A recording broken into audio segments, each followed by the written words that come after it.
Now I'm very excited to have our next performer joining us on the Lowdown because this guy has a really great voice. He's singing Tough Love. Y'all give it up for Kevin Cruz. Yes.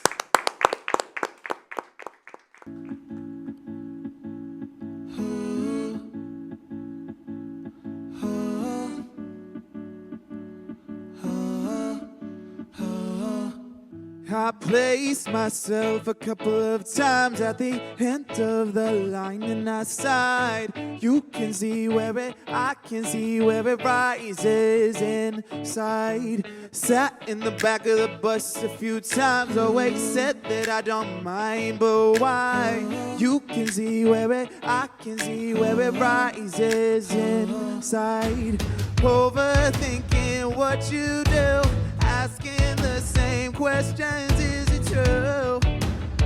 What they say, when you help the rest, you fall from grace. Wondering why I act like this, trying to make some sense of happiness.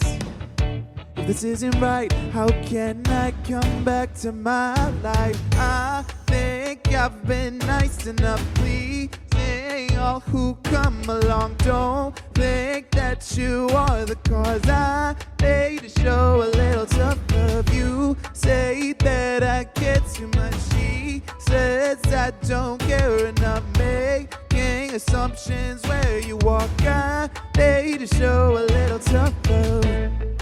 To show a little tough love. To show a little tough love. To show a little tough love. I need to show a little tough. I place myself in the other shoe, try to see every perspective I could. Walking blindly, I can finally start to see who's coming first. Sharing heart has no shame but laughter, but don't go telling everyone you know. The hardest part is what really comes after, to have to make the choice of letting go. Wondering why I act like this, trying to make some sense of happiness. If this isn't right, how can I come back to my life? I think I've been nice enough, pleasing all who come along. Don't think that you are the cause. I need to show a little tough love. You say that I care too much, and you say it's not enough. Don't make assumptions where you walk. I need to learn to show a little tough love.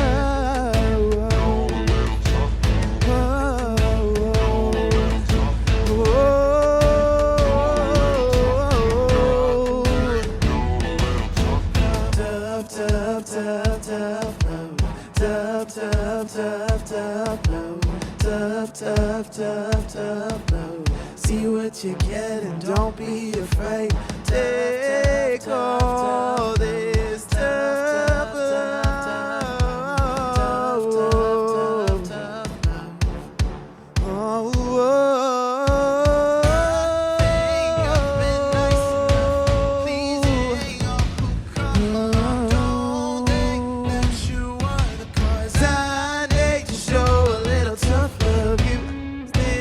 I've been nice enough, pleasing all who come along. I need to show some tough love, to show a little tough love, to show a little tough love, to show a little tough love. I need to show some tough love. Yes, yes, bro. Really good job, man. Y'all don't go anywhere. We'll be right back on the Lowdown. We'll be sitting down with Mr. Kevin Cruz. Tough love.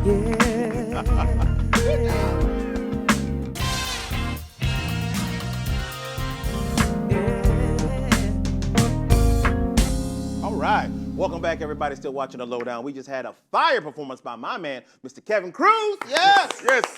Yes. Kevin Cruz singing all about tough love.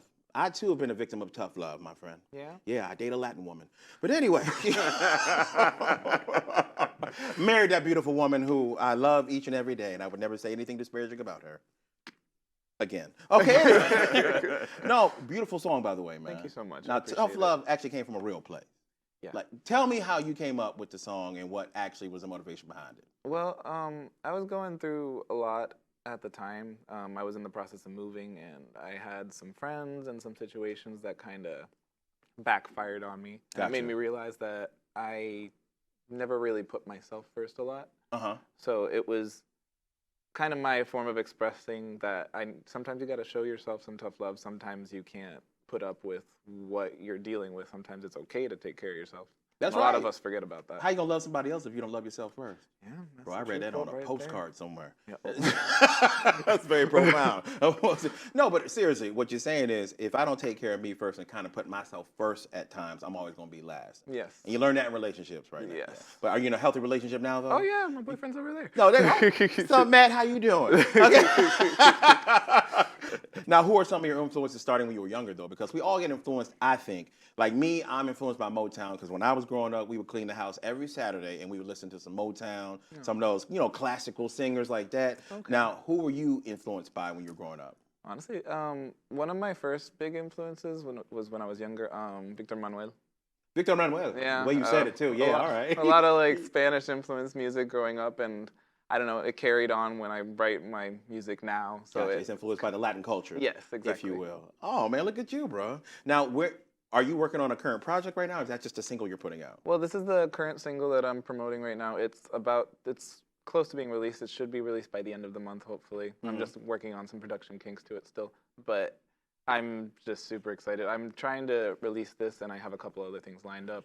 Making an album in the process, hopefully. Now, what's your creative process? Because I'm a joke writer. Me and Mike, the way we write jokes, I think, is real life. We just live in life. We're out hanging out. We're having jokes. And we were like, ooh, that'd be funny, man. You should write that down. It's different for a creative process writing a song. Like, do you have to go somewhere quiet? No one's talking to you? Yeah. Like, really? You have to so for me, it's like I can't ever be in a room with people when I'm writing. Gotcha. I create a positive influence. You want to create a rapport with people as they hear it. They're like, man, I can definitely relate with that. And I think that's what we do as joke writers, too.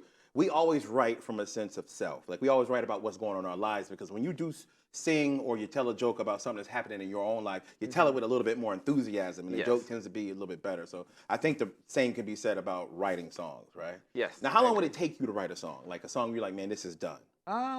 Well, it depends on what you mean. Like, you mean by, like, with everything all together kind of deal? Yeah. I would say maybe, like, a month or two, depending on, like, who I'm working with and how I'm getting things done. But, So it's a little bit. It's some time. Like, you don't just throw stuff out. Like, you're not doing that. You're like, I'm going to spend a little time on this. I'm going to really put the words in that I want. I'm going to put the expression in that I want people to feel, and then we're going to go back and do it again to make sure it's right. yes. Gotcha. Now, do you write your own music too? Yes, I write my own music. Really? So how'd you learn about write music? It just kind of followed me. I don't know. I used to watch a lot of, like, musicals growing up, so I always related to these people walking on the streets just breaking out into song, and I was like, I could do that if Kevin, I feel you watched upset. a lot of musicals, though? Well, not like a crazy amount, but enough. Are you saying that? Are you High saying School Musical? Gay men watch musicals? Oh. I didn't mean Matt to put just anyone peed out himself. there. Well, bro, I got a whole house full of people that love musicals, man. That's all of us, man. We just like entertaining things. We like quality stuff. Now, what do you want to bring as far as your style, your energy to music that you don't see right now? well, I want to be an artist that's carrying positivity. Okay. I feel like a lot of, like, there's so much variety when it comes to the industry. There's so much things to choose from, though. But your biggest thing is, I just want to be positive. Yes. I just want to spread some happiness to people out there. Yes, exactly. Really? Okay. Now, when you're not making music, you got to do something to keep your head out of an oven. So what do you do? Like, what's some of your hobbies that keep you going? I like sleeping a lot. No, I'm just kidding. You like sleeping? Okay. You are a millennial. Wait, okay. You like Starbucks, don't you? No, actually. I'm joking, I'm bro. not a big coffee person. No, gotcha. But what are some of your hobbies? What keeps Kevin going? I like playing video games. I do a lot of writing in my spare time, honestly. Okay. That's one of my bigger hobbies. Playing with my cat. Gotcha. Okay. Gotcha. Now, last question, man. What is your ultimate goal as being an entertainer? What do you want to see yourself doing? What's on your bucket list? What's that one thing you want to achieve? My one thing is that I want to honestly perform at Madison Square Garden. That's not a bad goal, man. A lot of folks want to make it. We want as comedians to perform at Madison Square Garden as well, man. Imagine that size of that crowd. Venue. Oh my gosh. You'd be done at that point, right? I'd be a little scared. I might, like, run off the stage a couple of times, but I'll be fine. Let me tell you something, brother. if you can perform at the illustrious Lowdown with James, you can perform at Madison Square Garden, no problem. It's only a few more people than here. Give or take like 5,000. Yeah, give or take 5,000 people. Now, all the people at home, I want them to follow you. I want them to help you with your career and get you to that next level. So tell them at home where they can follow you on social media. Okay. If you look on Instagram, my Instagram is Don's Road, DAWNSROAD. If you find me on Facebook, I'm under Kevin Cruz. That's pretty much my social. Go find this man. Listen to him because he is worthy. Thank you so much for being here today. Thank you so much for You're having welcome, me. my It's been a friend. pleasure meeting you. Oh, thank you. It is a pleasure meeting me. Pleasure. Okay. I'm messing. On behalf of myself, Mr. James Yon, my wonderful guest, Kevin Cruz, Tight Mike Randolph, my main man, and the band for the culture. Thank you for joining us today, people. We'll see you tomorrow night. Go follow this man. Follow him. That boy can sing. Ba-da.